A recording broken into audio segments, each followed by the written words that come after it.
당신을 위한 로하우스 조담소 김나희 변호사와 함께합니다. 안녕하세요. 법무법인 신세계로의 김나희 변호사입니다. 오늘의 고민 사연 지금부터 만나보시죠.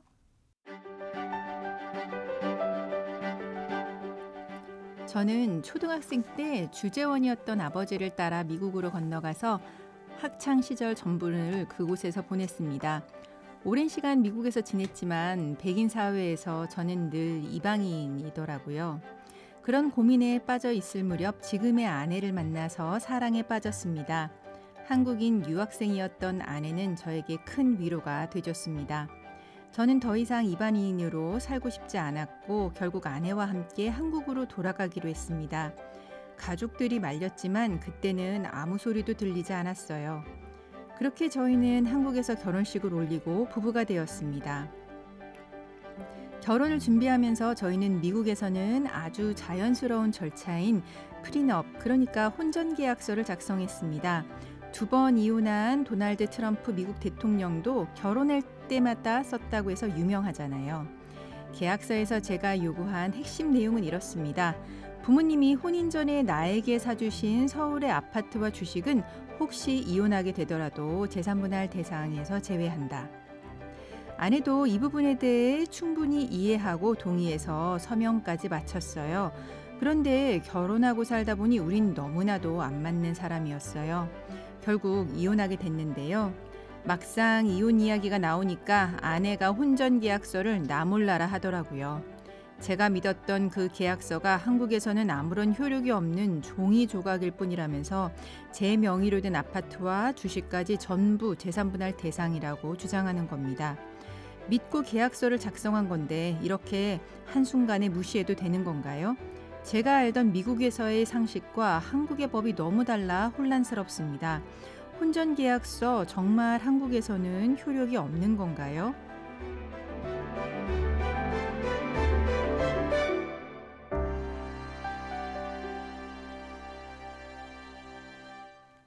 조인섭 변호사의 상담소, 결혼 전에 미국에서 혼전계약서를 작성한 분의 사연이었습니다. 혼전계약서, 드라마에서 종종 등장하죠. 재벌로 화려한 삶을 산 도널드 트럼프 미국 대통령도 혼전계약서를 썼는데 트럼프 대통령이 3번 결혼하고 2번 이혼했지만 재산을 상당 부분 지킬 수 있었던 건 결혼 전에 작성한 혼전계약서를 뽑더라고요. 네, 세계적인 부호들이 이혼한 뒤에 경제적인 손실을 입곤 하는데요. 혼전계약서는 슈퍼 리치들이 자신의 자산을 지키기 위해 사용하는 중요한 도구 중 하나라고 합니다. 네, 그렇군요.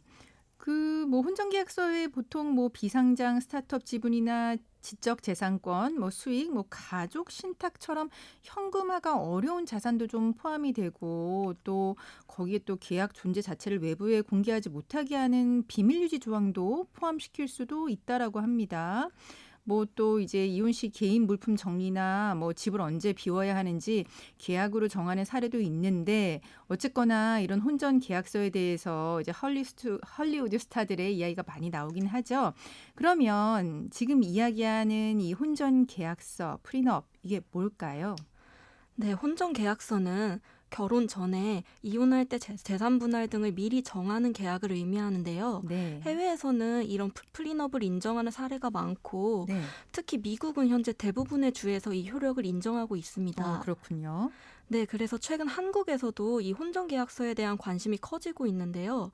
요즘은 맞벌이 부부가 늘면서 결혼을 해도 공동재산으로 자산을 운영하는 게 아니라 각자 자기 재산을 관리하는 젊은 부부가 늘어났기 때문으로 보여집니다. 네, 그렇군요. 그러면 이제 미국에서는 거의 대부분의 주가 이제 인정하는 이 혼전계약서, 한국에서도 이 혼전계약서 프리너비 효력이 있나요?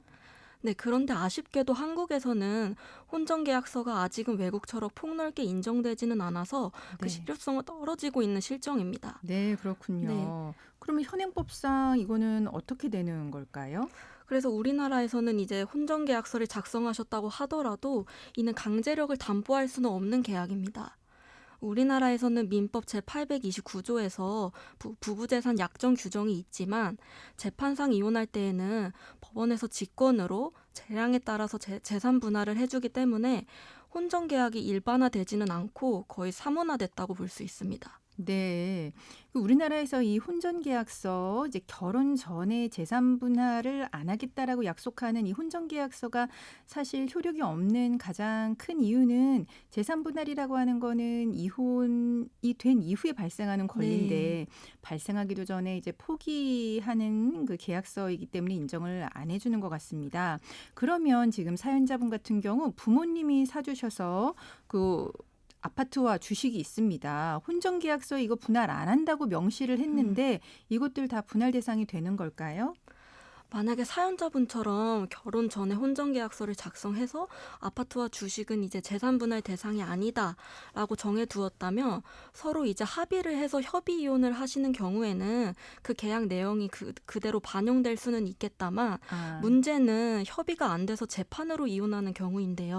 협의는 되는데 재판은 네. 네, 어떻게 될까요? 이 경우에는 법원이 혼전계약서의 내용을 그대로 인정해줄지 여부는 그 재산의 성격과 배우자의 기여도에 따라 달라지게 됩니다. 네. 사연자분의 말씀처럼 그 아파트와 주식이 혼인 전에 부모님께서 전액 마련해 주신 것이라면 원칙적으로는 특유재산이라고 해서 재산분할 대상이 아닐 수도 있습니다. 네.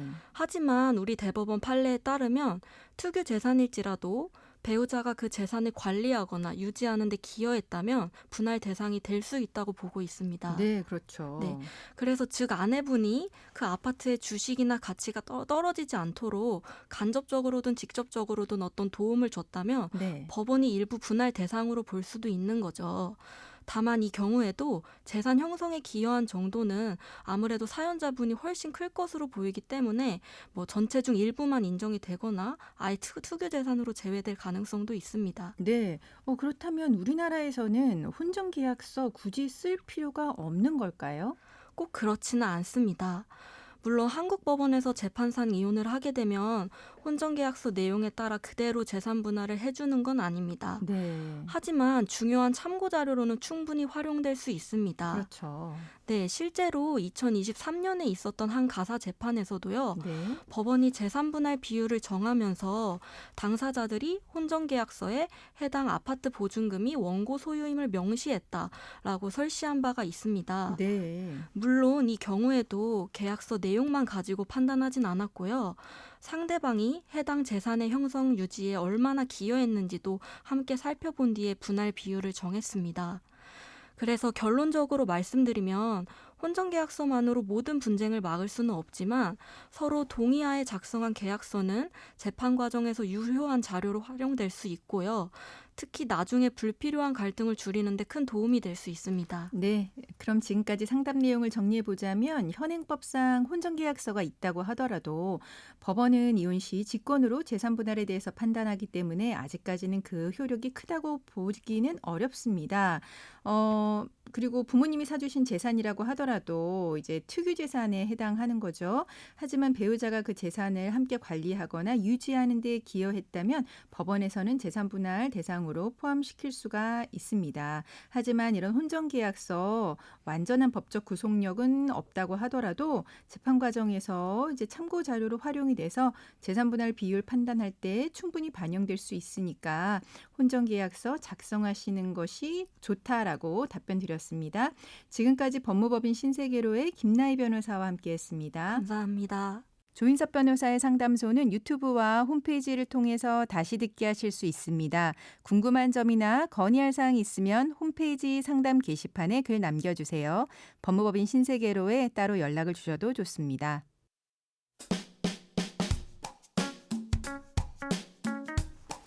알아두면 쓸데있는 이야기 알쓸법 시간입니다. 최근 한 여행 유튜버가 울릉도 식당에서 삼겹살을 주문했는데 절반 이상이 비계였고 호텔 에어컨 고장에도 제대로 된 조치를 받지 못했다면서 영상을 올려서 누리꾼들의 공분을 샀습니다. 그런가 하면 여수에서는 식당 업주의 불친절한 응대 영상이 온라인에 퍼지면서 지역 이미지에도 적잖은 타격을 입혔죠.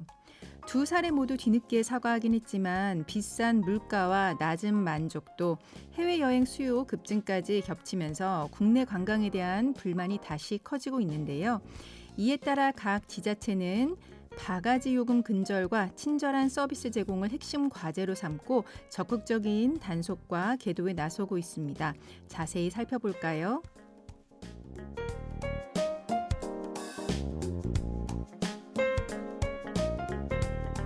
제주도는 지난 4월 바가지 요금 신고센터를 운영해 꽤 괜찮은 성과를 냈는데요. 이번에는 렌터카 요금까지 들여다보기 위해 업체들의 회계 자료를 꼼꼼히 확인하고 있습니다. 동해시는 성수기 숙박요금 피크제를 도입했습니다. 요금을 일전 수준까지만 올릴 수 있고 그 이상 받으면 단속 대상이 됩니다. 부산시는 바가지 요금 아웃, 관광 불편 제로 캠페인을 벌이면서 관광 모니터링 점검단을 가동하기 시작했죠. 이 밖에도 순천, 보령, 청송, 영덕, 양양, 강릉, 삼척 등 다양한 지자체가 바가지 요금 단속에 힘을 쏟고 있는데요. 한편 최근 전국경제인연합회 조사에서 국내 여행 불만족의 가장 큰 이유로는 높은 물가가 꼽혔습니다. 여행 계획이 만족하고 다시 찾을 수 있도록 지역의 서비스 변화가 절실해 보입니다.